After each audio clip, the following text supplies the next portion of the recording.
Kenta versus Punk is already set up. It's all, you know what I mean? Maybe Kenta cost Punk the main event of Collision in Chicago. I like it. And also, Kenta needs to fucking win that match, by the way.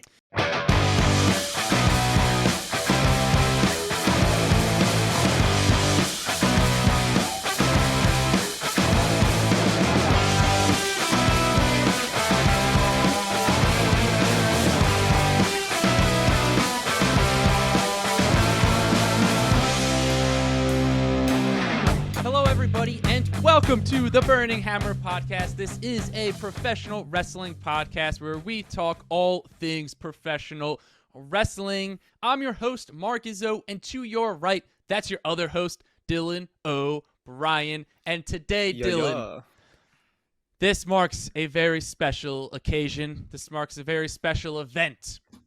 The podcast is half a century old. This is our 50th episode of the Burning Hammer Podcast this week. So let's give it up for ourselves. I mean, 50 episodes. 50 episodes. It's no joke. And so over a year we've been doing this now. Yep. And on a consistent level. We've been doing it on and off since we were like 18, but on a consistent level. A year. Yeah, it's definitely been over a year now because we've definitely have not like done we've definitely had to miss a few weeks here and there, but well, yeah, it feels really good. Yeah. To you know what I mean? It's like 50 episodes. That's a lot. And we haven't, you know what I mean? It's only gotten like more fun, and I feel like we're only really scratching the surface of the potential of like not only what we can bring to the audience, but of what we can kind of form together. Along with, you know, other wrestling fans and viewers of this pod, and hopefully, you know, move forward and really we just want to be a great representation of the professional wrestling fan base and whatnot, and we care about this a lot. This is not something we take lightly. I'd argue to say that me and Mark have definitely put our 10,000 hours in to, you know, become as expert as you can when it comes to talking about this stuff. Like I said, we don't take it lightly. We carry when we talk about professional wrestling. I also take it, and I know Mark will probably feel the same way. I look at it also as a responsibility. Like I have a responsibility to provide not only like entertaining content, but you know, real content, truthful content, fun content, welcoming content where anybody, any sort of person from any walk of life can tune into this podcast and have a good time. That's really, it's just like the base of what we all want to bring this back to. It's just a love for professional wrestling. And yeah, I feel like we've been doing a pretty decent job at that, and can't wait to just keep going, and can't wait to do 50 more. That's right. And we really do put a lot of time and effort into it. It's not like we just show up and we figure out what we're going to do. Like we're talking a lot behind the scenes about what we want to do, content moving forward. And I know we have a lot of super fun stuff planned in the future. And like you said, we're just trying to be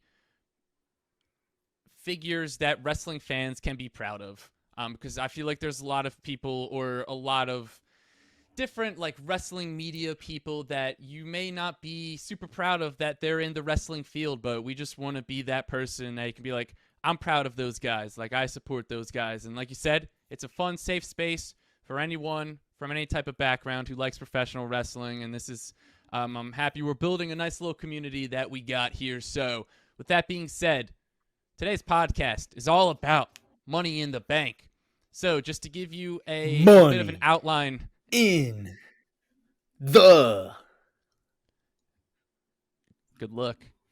Bank. Bank. Lowercase b. So we're going to do some trivia as the opening segment, Money in the Bank based trivia. We're going to test Dillon's knowledge. And then me and Dillon are going to give you our top 5 Money in the Bank cash-ins of all time. And I think we got some spicy lists, so definitely stay tuned for that. But to kick us off, let's do some trivia. Who doesn't? Actually, before that, we have a question of the week.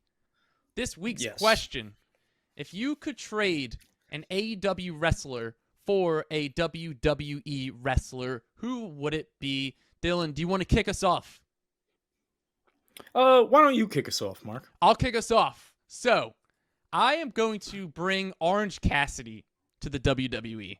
He is someone who I feel like could really thrive in WWE, but I also feel like he's someone who could get forgotten about or also misused in WWE at the same time. But I mean, he's super over in AEW, and I just think that if he were to go to WWE, he would have even more success and grow an even bigger fan base. And I'm going to send over Charlotte Flair to AEW. Mm. For me, it feels like she's done everything she could possibly do in WWE, and I think her going to AEW to sort of pivot her career and give like a different side of herself could be super interesting, and it could really help AEW more than it would help Charlotte Flair as well. So there you go. I would send Orange Cassidy to the WWE and Charlotte Flair to AEW. Dillon, who are you sending to All Elite Wrestling?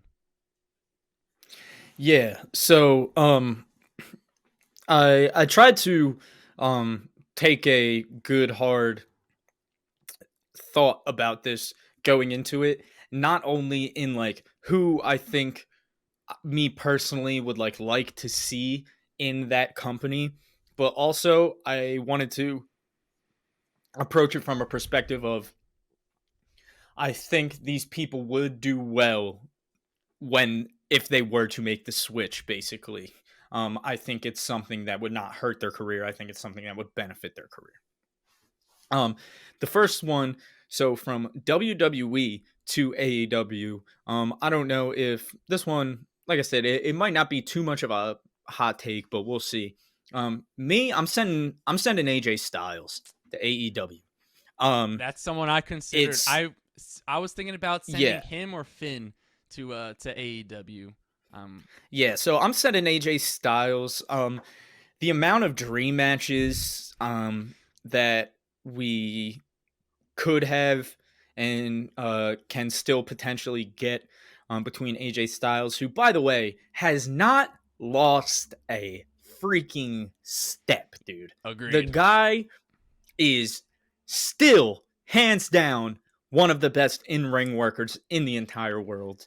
Um, Easily a top he's 5 just, wrestler in bro, ring at he's least. just he's so good. Debatably, you could argue he's the greatest um in-ring performer of all time, and I really wouldn't argue with you about it. Um, there's arguments to be made for plenty of people that can be said to be the best in-ring performer of all time. AJ Styles is definitely one of those guys. To where if you're going to try to say that he isn't, um, you have a much better chance on basically if someone says AJ Styles is the best in-ring performer of all time, it would make a lot more sense for you to instead of being like, no, this is why AJ Styles isn't that guy. You just can't do that. If Yeah. you think somebody else is above him, then that's different. But there's pretty much nothing you can say of that. This is what AJ Styles lacks in the ring. Like he doesn't lack a thing. And obviously he was for the longest time known as probably the greatest and most notable wrestler to never wrestle in WWE. Of course he ended up going there and he's done a great job and he's had a really great run in WWE, honestly. So I think the perfect way to cap off the no pun intended phenomenal career of AJ Styles is to go over to AEW and give us some dream matches that we never thought we'd be able to see again or see ever. Have we ever gotten AJ Styles versus Danielson? We might have gotten it Um, in WWE. yeah, I'm not completely sure. Um, I if anything, I feel like it probably would have happened in WWE, but to touch on like AJ Styles, Yeah, they had a little bit of a feud, but oh yeah, they did have that feud. Yeah, they had a solid little feud, but oh god, so I need a different one. Just all the stuff that this man could do going over. So many stories are already written just because of the guy's history and what he's done and the impact he's had AJ literally all versus over. Kenny, AJ versus No, literally is Samoa Joe, like we could AJ keep versus going. Kenny, AJ versus Samoa Joe, AJ versus MJF would be insane. AJ versus CM Punk. Um, And so AJ, or like he's easily AJ, the most AJ consistent comes in. wrestler, like Oh maybe yeah, that's ever. what you could do. You could do AJ Gallows and Anderson pop over and confront Bullet Club Gold. Like there's so many ways they could, so many different things they could do with this. Not to mention he If could go back to New Japan also and wrestle a few yeah, matches too. oh totally, yeah, not to, uh, absolutely.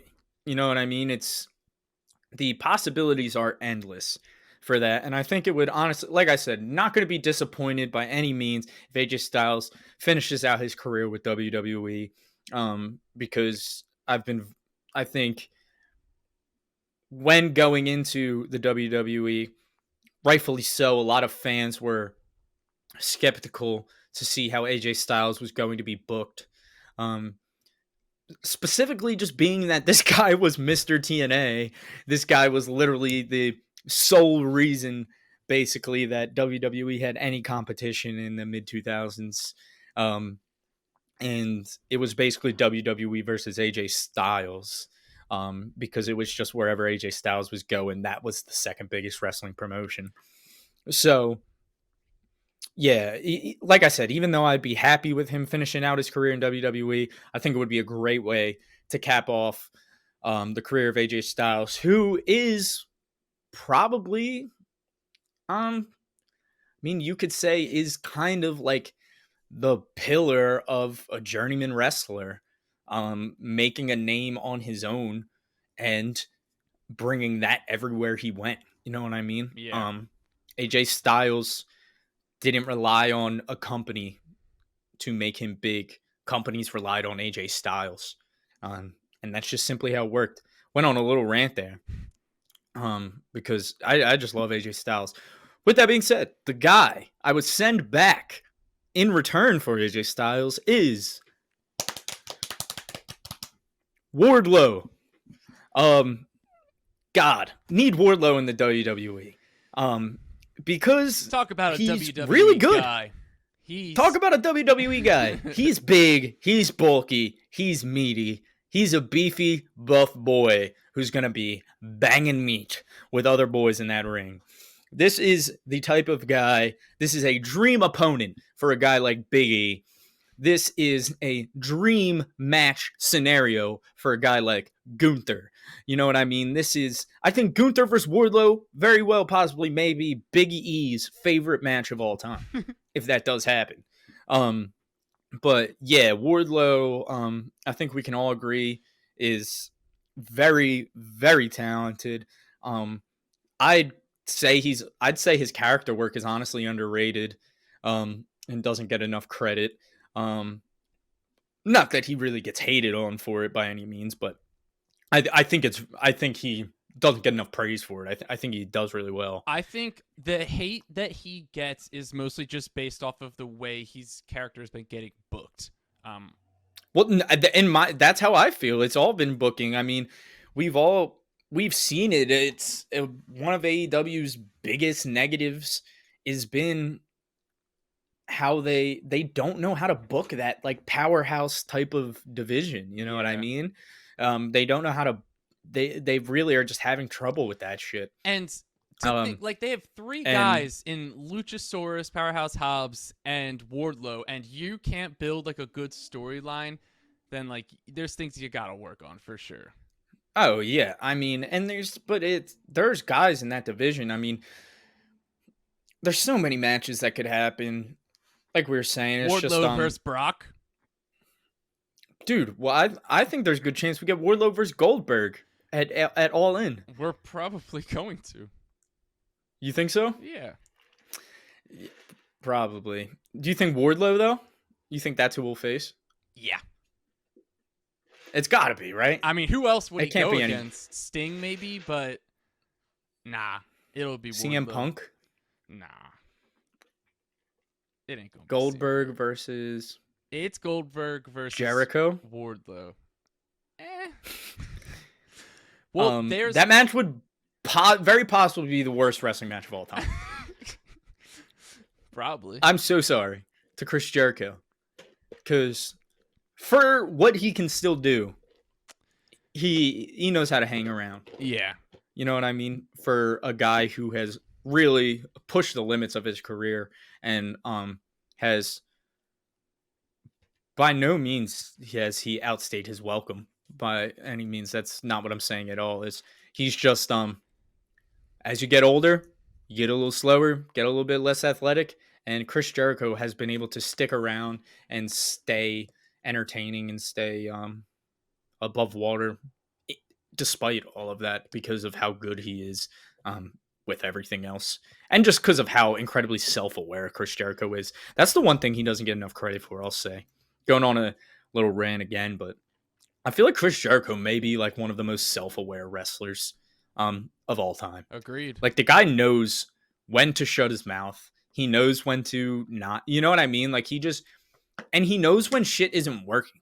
Like I feel like Jericho is not afraid to ditch something if it's not working. And you know what I mean? He's not afraid to throw shit at the wall to see what sticks. Like, and he knows what he's capable of. Like in the ring, he knows like, hey, if I'm not really able to do this safely, then I'm not going to do this move anymore. Like he knows. How to exactly. That's another great self-awareness.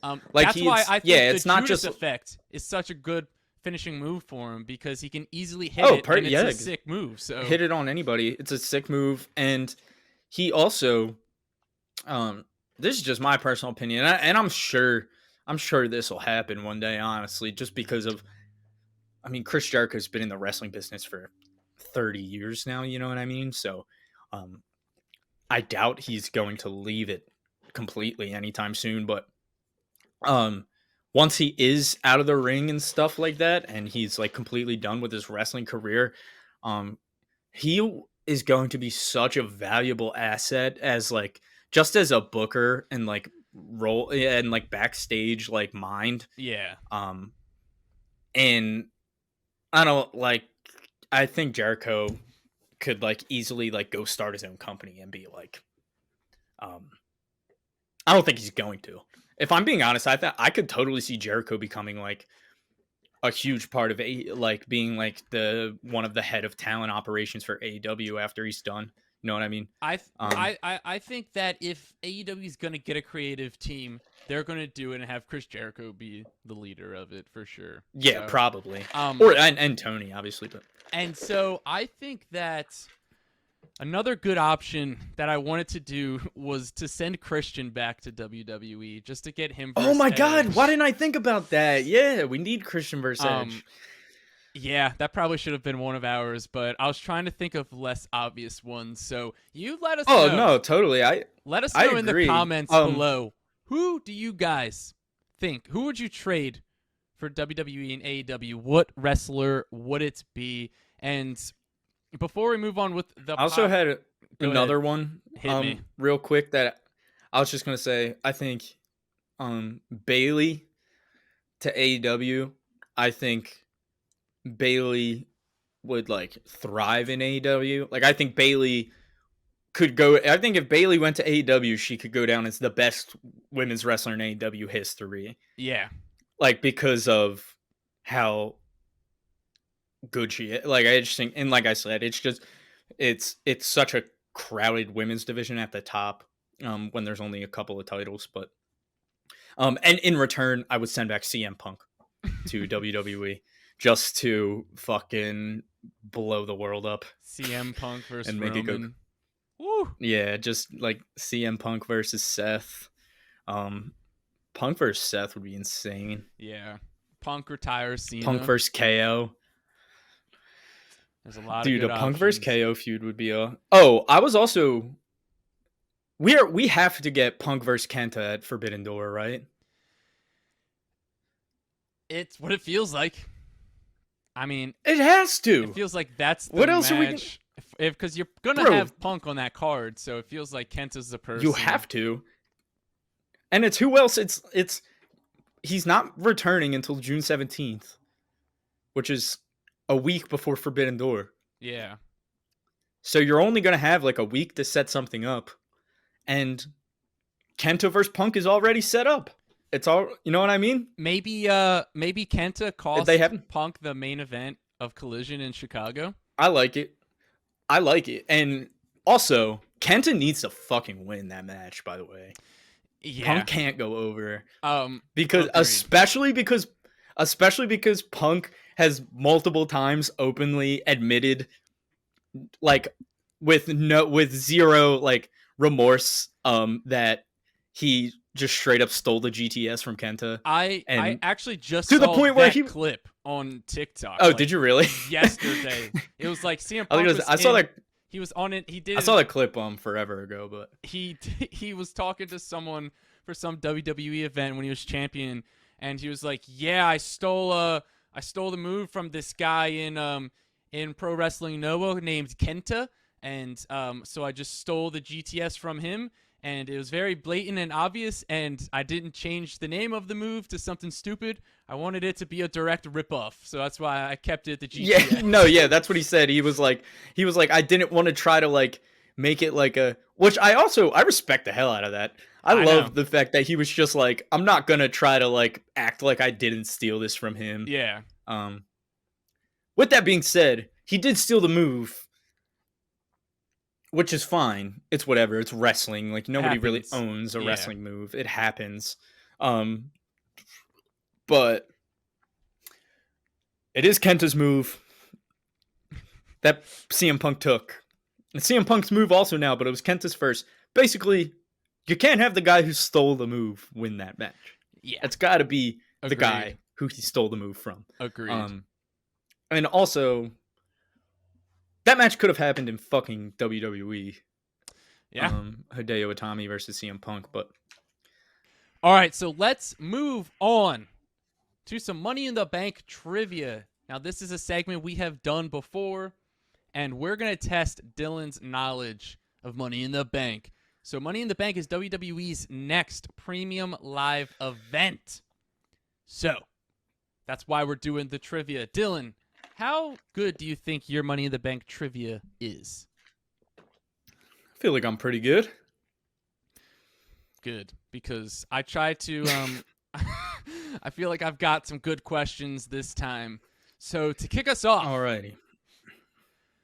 who held the men's Money in the Bank briefcase the longest before cashing it in? I'm going to give you a multiple choice here. So you've got A, Seth Rollins, B, CM Punk, C, Dolph Ziggler, or D, Edge.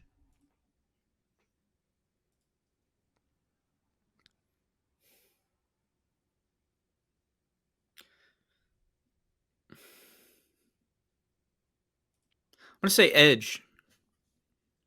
Edge is correct. Edge held The first ever was it the first ever one was the longest? Yup, 280 days. So, attaboy. All right. Now, there has only been 2 instances where someone took the Money in the Bank briefcase from someone during a match. So, 2 people wrestling for the actual Money in the Bank briefcase. One was The Miz, who beat Otis to win the briefcase. The second one involved Edge. But who did Edge beat to win the briefcase from? So, you've got A, RVD. No, I know this one. Nah, Okay. I don't even need the multiple choice. It's All right. Mr.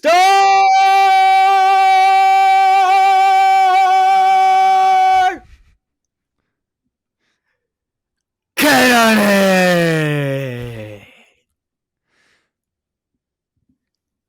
Kennedy. That's right. Yeah, it's Mr. Kennedy. Because I remember I was fucking upset about it because I wanted Mr. Kennedy to be the world champ, and he was I supposed to be. He got hurt, and it was oh damn. fucked, and I didn't even it remember potentially that ruined that his career, happened. Yeah, it could have. Love Mr. Kennedy, Ken Kennedy. So there bro. you have it. He was supposed to Didn't even be. need the He multiple was supposed to. choice. Bro, there was the point they had it booked. They had his cash in booked. Isn't that crazy? Yeah, it's a shame. They had his cash in booked. Batista walked out of creative office and walked up to Mr. Kennedy and said, "Congratulations, man." And Mr. Kennedy went, "What?" And then he walked in and learned that he was about to cash in and win. And then he got fucking hurt on a live show like the next night. Yeah, that's why live shows suck. So Brutal. that's good job, Dillon, because I would have never gotten that one right. So let's move on.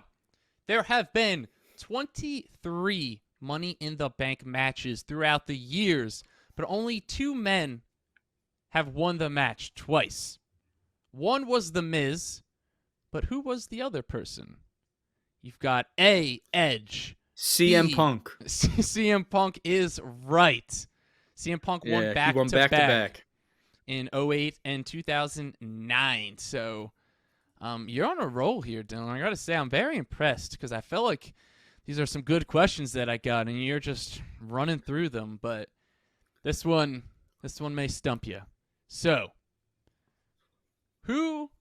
what is the shortest amount of time a men's Money in the Bank briefcase was held before cashing in?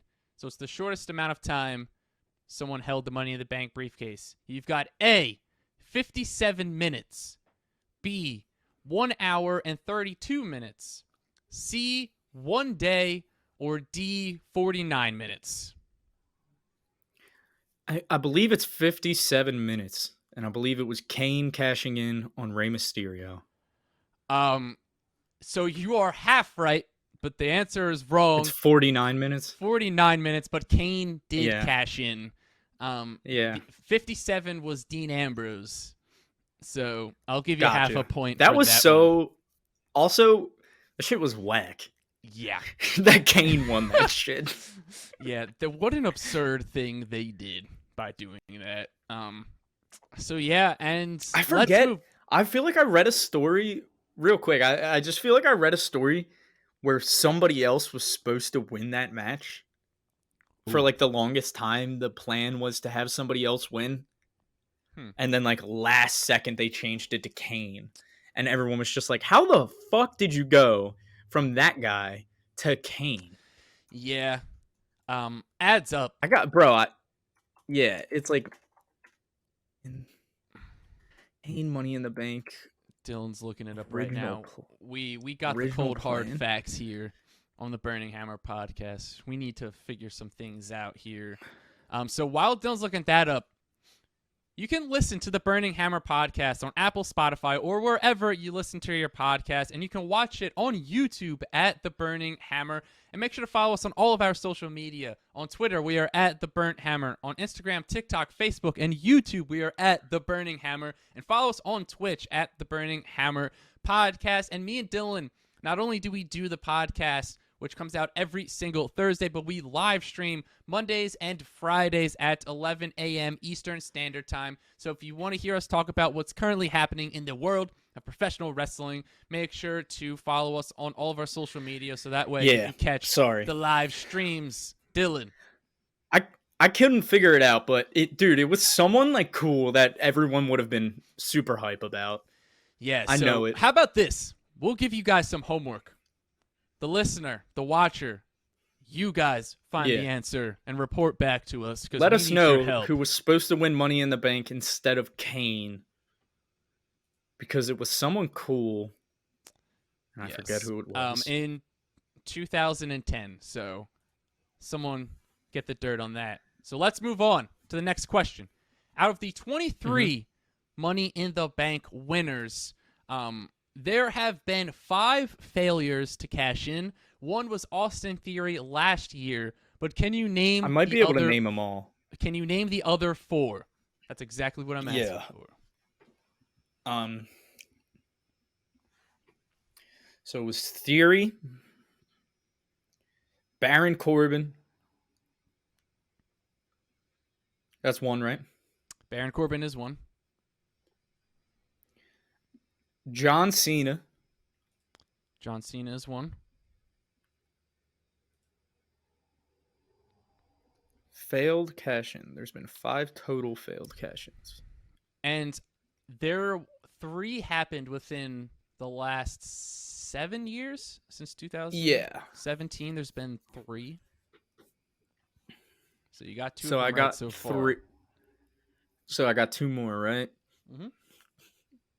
Baron Corbin and John Cena. Let me go with. Oh God, this is gonna bother me. Don't tell me. Okay. Um, it's not Sheamus. It's not.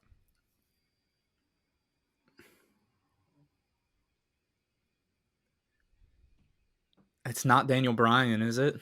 It's not Daniel Bryan. I'll say The this. Miz? It's not The Miz. I'll say this. I didn't think so. One of these guys is currently still is wrestles for WWE. Okay. I gotta go through the roster in my head. Bro, I gotta get these. It's gonna bother me. I know. Okay, so one of them still wrestles in WWE. It's not Edge. I'm about to go through all the winners in my head. It's not Edge. It's not Punk. It's not RVD. It's not Jack Swagger. It's not Kane. It's not. Uh Give me like 2 more guesses. Okay. And then I'll give you a hint for the other person. yeah, give me a Um, hint, yeah. the other person, I will say, they had a gimmick that helped them land on a TV show that just came out that they are featured on.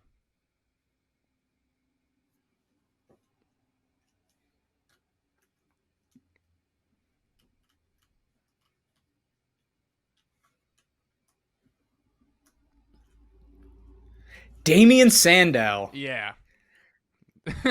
I fucking remember that now. Yeah. Bro, I literally wanted to say him originally and I talked myself out of it, but now I remember it. Now it's he was carrying around wasn't he carrying around like a brown um, I'm not sure. briefcase? I feel like it looked like a real briefcase for some reason. I could be making that up. Maybe that was just like the poster. Um, Um, so he won in 2013 and cashed in, failed to cash in after 106 days. Gotcha. And the last guy still wrestles in WWE. Right, but not recently, and I'll say because he does have an injury. Randy Orton. No. It's not Randy. I didn't think it was him. Yes. I'll tell you. Yeah, just tell me. It is Braun Strowman. I didn't even. Yeah, I remember that now, actually. 2018. Bro, part He of lost. yeah, it was actually like part of me wanted to just say Braun Strowman, but then I was like, I talked myself out of that one too. But the Braun Strowman one, I will say, the Sandow one, I actually thought, and then I talked myself out of. The Braun Strowman one, I was just gonna throw out as a guess. Um, but it looks like I fucking should have. Yeah. Wow. All right, not too bad. All right. So There have been 6 women's Money in the Bank matches thus far. Out of those 6, 3 of them the winner has cashed in the same night. But what is the shortest amount of time that a woman has held the briefcase? So you've got A, 2 hours and 52 minutes, B, 1 hour and 45 minutes, C, 1 hour and 5 minutes, or D, 1 hour and 25 minutes. 1 hour and 5 minutes. That's incorrect. It's an hour and 25 Damn. minutes. Bailey, for her cash in, I forget. I actually thought it was Liv 2019. Yeah. Yeah, So I did thought Liv's was quicker than that for some reason. All right. The last question. Carmella won the first ever women's Money in the Bank match. She held the briefcase for 287 days. But who did she cash it in on? A, Bailey. Charlotte. B, yes, Charlotte is correct. So that is going to wrap up. Dillon, I believe you got at least 5. I think Hasn't exactly I'm 5, pretty sure. Right? Yeah. I think Charlotte, So, if I'm not wrong, hasn't Charlotte been the recipient of like 5 of the cash-ins? Like 5 of the 6 cash-ins? probably. Just because she's been champion for a lot. So it would make sense. So yeah, there you have it. There's our trivia. Let us know, how many of these questions did you, the Burning Hammer universe, guess correct? So let's move on. Keeping it on the topic of Money in the Bank and Money in the Bank cash-ins, we're going to go over the top 5 Money in the Bank cash-ins. So Dillon, you want to start us off with some honorable mentions?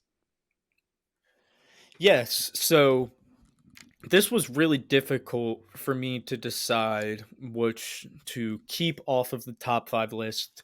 But I landed on my decision, and my honorable mention, which is coincidentally right on topic, is Bailey's cash-in in 2019. Bailey cashed in at a time, really the perfect time for her. She was just hitting a point where it had definitely become too long without her getting a title reign. Like it had hit the point where she'd been on the main roster for too long without winning the women's championship. And we were approaching definitely a stale point of her career and her gimmick. And that cash in, those fans went absolutely nuts. They were so behind Bailey. It was, was that the first women's Money in the Bank match? No, that was the second. Carmella was the first. Oh yeah, Carmella was the first. So yeah, it was really just an amazing moment. Her first world title win, and then that world title run led into what became the role model character, and really just helped Bailey take that next extra step in her career. And her heel turn is really what solidified her as like one of the top stars in the business. So yeah, Bailey's cash in, I'd love to have it on the top 5. It is simply out of the top 5 because you can't have 6 in the top 5. That's correct. Yeah. So that's my honorable mention. All right, so is that the only honorable mention you got?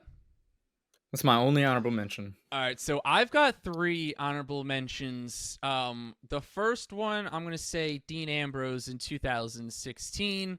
A lot of these that I'm going to be talking about is moments where you take a wrestler, like a mid-card wrestler, and their cash-in elevates them to main event status.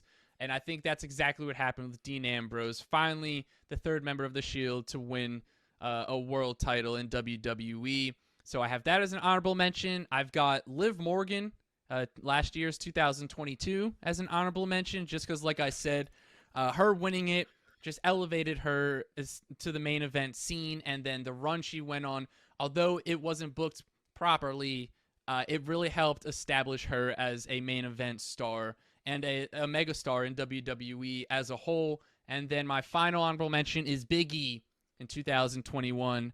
I Yeah, it wanted was to definitely a really good one. I wanted to put it in my top 5, but I thought I would just have it as an honorable mention. You talk about a star-making cash-in. That's exactly what happened with Big E. So, Dylan, why don't you kick us off with your number 5? Yeah, so love your honorable mentions, by the way. Big E, another great honorable mention. Oh, what a moment that was.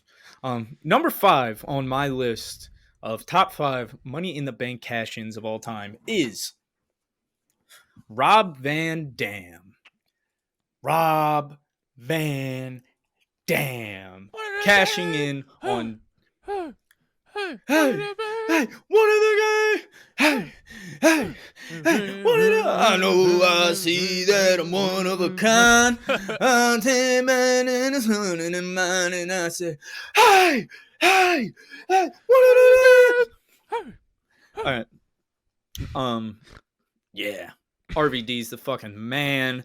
I believe he's the only person still to this day to call his shot and openly challenge the world champion, give them time to prepare. This was not a surprise cash in. This was not a secret cash in. He's the only one to do it successfully because Cena did it, but he lost. Agreed. So yeah, RVD still to this day the only one to call his shot, cash in Money in the Bank, and then win in clean fashion, really. Even though it was technically ECW house rules, because it was at ECW One Night Stand. But I mean, what a moment this was. I believe this was in the Starling Ballroom, in New York. Yep. It's, I mean, what a venue. First of all, I mean, such a close knit, intimate. Really, it was a pro wrestling crowd. Like, that was a crowd of pro wrestling fans. Yeah. Those weren't WWE fans. Those were wrestling fans, man.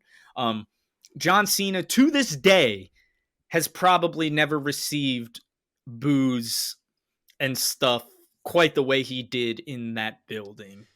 It's definitely, if you say he did, definitely, if he has, it definitely was not larger percentage wise. If it was ever louder, it was only because there was more people. Because 100% of that crowd was booing the shit out of John Cena, chanting "fuck you, Cena," chanting "you can't wrestle, shut the fuck up," ECW, like, so much, the throwing his t-shirt back at the guy, iconic. Flipping him off. The guy, he couldn't throw his t-shirt in the crowd. He did it like 3 times. One time, security guard throws the thing back at him, turns around, looks at him. Security guard standing in the crowd, turns around, looks at Cena. Fuck you, fuck you. What an ultimate moment. Yeah. Probably really the most hostile crowd what an amazing, of all time. Easily that scene has probably ever been a part of. Yeah. Truly, that was an ECW crowd. They were pulling so hard for their guy, RVD, the ECW original Rob Van Dam, and he got the job done. Who will ever forget? No ref in the ring. Who comes out? Paul Heyman. What the hell? What the hell's Paul Heyman doing out here? He runs into the ring with his ECW hat on. 1, 2, 3. Paul Heyman makes the 3 count for RVD to become WWE and ECW champion at the same time. Yeah. Yeah, historic, amazing, and unfortunately his title run didn't go the way we would have liked it to. But the moment itself, and if his title run did play out well, who knows how his career could have been different? Who knows where that cash-in would rank on this list? But got it at my 5 spot. Yep, that's a great pick. Of course, the Philly boys, the South Jersey boys, you got to have RVD on your list. And so for my number 5, now I'm just going to give a little bit of a warning. My list could be a bit spicy, but this is a list that I feel good about and I will stand by. My number 5, the 5th best Money in the Bank cash-in of all time, give me Carmella in 2018. And so for a good Money in the Bank cash-in, I think it should be a long, you hold the briefcase for a long time, and then B, you need to be opportunistic, and it needs to help elevate a person to the main event level, like I've been saying for the entire podcast. And Carmella cashing in on Charlotte Flair, I mean, the pop that she got, it ultimately, it shot her straight to the main event of WWE, and it really helped establish her as a star in the company moving forward. So I'm taking Carmella as my number 5, the 5th greatest Money in the Bank cash-in of all time. Dillon, what's your number 4? Yeah, so these top 4, I won't lie to you, this is where it got really difficult for me in just ranking, putting these 4 in an order. But for me, number 4 is Dean Ambrose cashing in and becoming WWE champion for the first time, which is historically is going to go down in history as this and will probably forever be known as the night all 3 members of the Shield held the WWE championship. Seth Rollins beat Roman Reigns for the WWE championship, and then Dean Ambrose immediately cashed in on Seth Rollins to become the champion with the briefcase that he had won earlier that night. Usually I'm not a huge fan of same night cash-ins just because I think it takes away a lot of the purpose of the briefcase, which is to hold the briefcase and do things with it. I think this situation, this character, this wrestler, this gimmick, the people who were in the fact that the main event title match was Roman versus Seth. This was one situation where absolutely, I think that this was one situation, undoubtedly in my mind, it was the right call. Dean Ambrose did not need to hold that briefcase. Cashing in that night was a perfect call. Just being able to say that all 3 members of the Shield held the WWE Championship in one night is such a cool thing that they're going to be able to say forever, you know? But like I said, not only it just works so well for Ambrose. Like it doesn't make sense for him to hold on and be super meticulous and careful with when he cashes in. That's not him. He was the lunatic fringe. He was a crazy dude. He just wanted fucking violence, and it doesn't make sense for him to be all careful and meticulous and think it out. He sees 2 guys that he really doesn't like that turned his back on him fighting over the WWE Championship, and he's got a chance to go out there and beat them both for it. He's going to do it. So I thought it made so much sense, and it's my 4th best cash-in of all time.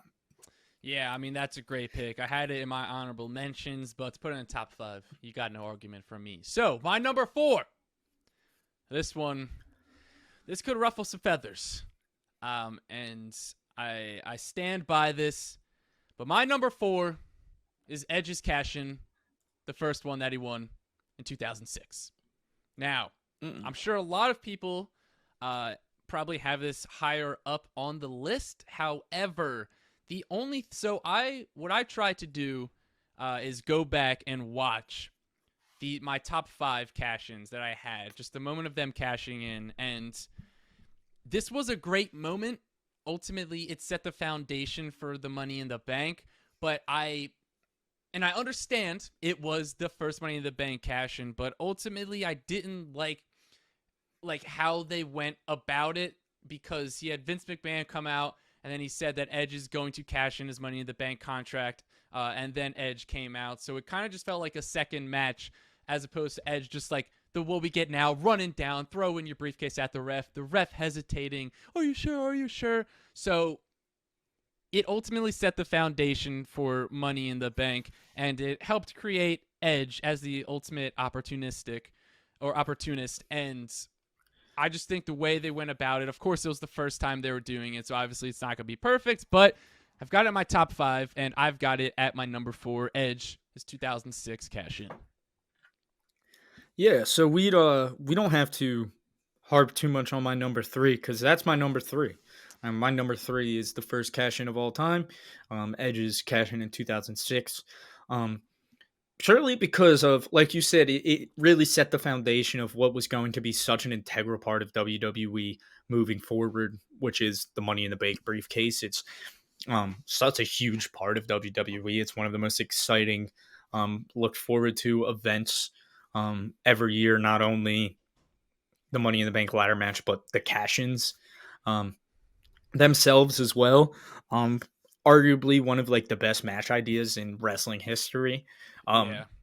and it was the first one. And like you said, it obviously they were kind of working on the kinks of how they exactly were going to figure out how to do it. Edge didn't exactly run down to the ring. It was like they announced there was going to be one more match, and that was Edge cashing in. Um, but with that being said, like you said, it established Edge as the ultimate opportunist, and it established even though he didn't like run and sprint down to the ring, it established what was going to be like the basis of Money in the Bank, which is the champion somehow survives a grueling, terrible, really difficult match just to get it taken away from them by someone, taking advantage of the fact that they're all beaten down and stuff like that. So, and obviously it was Edge's probably, like you said, he's the ultimate opportunist. It's one of his nickname. He got one of his most famous nicknames, by being a Mister Money in the Bank. So, Edge at number three, my third best of all time, and that crowd reaction. Um, like I said, it's the crowd reaction from Money in the Banks now specifically are like they're like an oh my god because everyone's so excited that it's happening. That reaction was like a oh shit reaction. That was like, you know what I mean? That was Yeah. like a we did not see that. We didn't realize it was about to be like that. Like that's what it was. It was really really cool. So So, that's my number three. yeah, so my number 3 is actually RVD in 2006. So, Mm-hmm. for me, I wanted to put this one higher up on my list just because of everything that went into it. RVD throwing down the challenge to John Cena. It's the second Money in the Bank cash in of all time, and he just laid down the challenge to John Cena. He said, "You're coming to my house, ECW, one night stand, and we're gonna wrestle for the title." And then it ultimately, I mean, that crowd, we got that match. Like, we've already talked about it before, so I'm not going to go too much into it. But then you got the iconic RVD airbrush briefcase. And there's just so many things that are really good about this cash in. And it's the only successful cash in where someone called their shot, like you said, Dill. So, and plus, we're Philly boys. So I had to give RVD at number Yeah. 3 on my list. Oh yeah. Yeah. So definitely love that pick. Has to be in the top five. My number two, railing it in for the home stretch. And once you hear my number two, both Mark and the listeners, I'm assuming you'll know my number one. And that is, and I'm assuming we have the same one and two, considering you didn't say either of my one or two yet. Yes. Um, we'll see what order we have them in, though. My number two is Dolph Ziggler's cash in on the Monday Night Raw after WrestleMania. Um, Arguably, easily you could say it's the best, and I won't argue with you. Um, the way Dolph runs in and um, he's about to get the pin, and Del Rio fucking kicks out, bro. That first kick out is so crazy Yeah. because it really looks like he's about to win. Yeah. And when Del Rio kicks out in that moment, you're really like Ziggler is about to get fucking Zigglered once again. He's going to lose. You're like fucking Dolph is about to get Dolphed, um, and but it didn't happen, and he won, That's and right. um, truly what an incredible moment. Um, the people wanted it so bad for Dolph. He had put in so much work to get there, and yeah, to this day, it is will be remembered easily as one of the greatest ever and will always probably go down as one of the greatest of all time because that reaction of him finally hitting that zigzag Yeah. raising the title like that was just so awesome. Big gold. What a beautiful title to have around Dolph Ziggler's waist, of course, as well. So, Y- um, yeah, that's my number two. Yeah, so I that is my number one. I had Seth as my number two cashing in, which I'm assuming Yeah. is your number So, one. yeah, Um, so Seth cashing in the main event of WrestleMania is my number one. yeah, so I'll touch on Dolph's. So basically, you could flip a coin for whichever one of these is one or two, and what I Hmm. went based off of is I watched both of them back to back, and when I watched Dolph's, I just got chills, and I didn't get chills watching Hmm. Seth. So I was like, all right, bro, Dolph's cash in just gave me chills, so I'll just throw that one at number one instead. But again, it's a coin flip, and I love the way everyone usually runs down. He just like walks down with a purpose. He didn't run down to the ring. Oh, He yeah. walks down like he knows he's about to be champion. And then, like you said, they had like a short little match following the cash in, and then his reaction, the crowd's reaction, the pop, one of the greatest pops in WWE history, and like you said, that iconic moment after the match of him raising the title. I mean, talk about a star His arms are making. like shaking. Shit. Yeah, so that's definitely a God, star yeah. What making a performance. And easily. then Seth Rollins, the heist of the century, 2015, cashed Yeah. in. I mean, what a This moment. was on my 15th birthday. This happened. Nice. Yeah. I remember we were watching. I'll always remember it. Honestly, we were watching it. Me and Mark were watching it in my grandmother's basement. Um, and gosh, it was like a. I feel like part of me. I feel like so. This is the thing. I don't necessarily think that Rollins cash in was all that surprising. Um, I feel like we kind of saw it coming. Yeah. Um, in a way, but with that being said, one, it's still like it's something that has never happened before. Nobody ever cashed in the WWE title in the main event of WrestleMania. To commit to give somebody a Money in the Bank cash in the main event of WrestleMania, you're betting on especially their first world title. Yeah. You're betting on somebody like it's like I said, like Roman winning that title, whatever, regardless of how the fans felt, like whatever. He won the Royal Rumble, and you know what I mean. Like it got him to there. Like they were really, they were really betting on Seth Rollins here.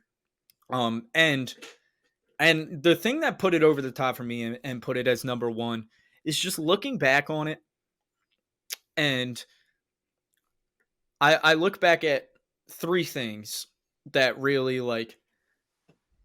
really helped me put this at number one. But it was like not only the moment itself of cashing in during the main event of WrestleMania. That's a huge right there. It's the only time it's ever happened. Um, Also on top of, I thought it was so genius, and it hasn't happened any other time. Someone cashing in to make it a triple threat and not having to pin the champion. Yeah. Um, Genius. Like, why hasn't anybody else done that? Why haven't they booked it like that? Yeah. They could have split up Roman's titles that way. Like, things could have fucking happened, bro. Anyway, um, so that's the first reason. Second reason is his run with the briefcase was great. And his title run after his cash in was also great. So it was like not only was the cash in a great moment, it was the run with the briefcase up to that moment and the run with the title after that moment were both so awesome. Like I think back, looking back on Seth Rollins' first world title run, it was an amazing world title run. Like Yeah. it was so entertaining, um, so good. And who do he eventually? Oh shit! Sorry, he lost it to who? Roman um, I think or so. Brock? No, I think he faced Brock. Yeah, I think you're right. I think he lost it to Brock. I'm pretty sure. But yeah, I mean, and like Anyway, it's like you said, to have the trust you have in him to cash in the main event of WrestleMania. Not only that, but also to cash in against Roman Reigns versus Brock Lesnar. Like, they have a lot of faith in it, and obviously it worked out well because Seth Rollins is one of the biggest stars in WWE currently. So, like I said earlier, you could flip Dolphin and Seth 1 or 2, and you're not going to get an argument from us. So there you have it. yeah, Top easily. 5 Money in the Bank cash-ins of all time. You let us know. What do you think are the best Money in the Bank cash-ins of all time? And let us know, who do you think is going to win this year's men's and women's Money in the Bank match? We are excited because who doesn't love Money in the Bank? So that's going to wrap up the Burning Hammer podcast. Real quick. Yes. Real quick. Yes. Early prediction with no other information. Who's winning each match? LA Knight, yeah, and Io Sky. Yeah, those are who I'm picking too. I really want them to both win. Yeah. I really want the man they call the megastar, L.A. Knight, to win this match. Yeah, so there you have it. And Dillon, what's the best way for people to know when we release new episodes of the Burning Hammer podcast? That would be to follow us on social media at The Burning Hammer on everywhere except Twitter. On Twitter, we are at The Burnt Hammer. That's right. And on Twitch, we are at The Burning Hammer Podcast. The Burning Hammer Podcast is a professional wrestling podcast. We talk all things professional wrestling. You can listen on Apple, Spotify, or wherever you listen to your podcast, or you can watch us on YouTube. If you are watching us, make sure to like, comment, and subscribe. And me and Dillon write professional wrestling for Vendetta Sports Media, so make sure to follow them on Twitter at Vendetta VSM. Follow them on Instagram and TikTok at Vendetta Sports Media, and make sure to check out VendettaSportsMedia.com for all of your sports needs, TV, movies, gaming, you name it, they cover it. Head over to VendettaSportsMedia.com, and I'll let you guys in on a little secret. I'm working on a feature article right now that is basically, it is why they should give an Emmy to the Bloodline storyline. And that's going to be a feature article in the middle of right now. So be on the lookout for that. With that being said, that's going to wrap up the podcast. It's our 50th birthday, our 50th episode of the podcast. So thank you guys for sticking with us for this long. And we're looking to grow as a community and as wrestling fans and wrestling, media faces. So that's it. Dillon, thanks for joining me on this episode of the podcast. Obviously, you're here every week, so thank you for always joining me. It's been a blast. Even if it ends tomorrow, the 50 episodes we've done, I will cherish those forever. So that's going to wrap up the podcast. We'll catch you next week.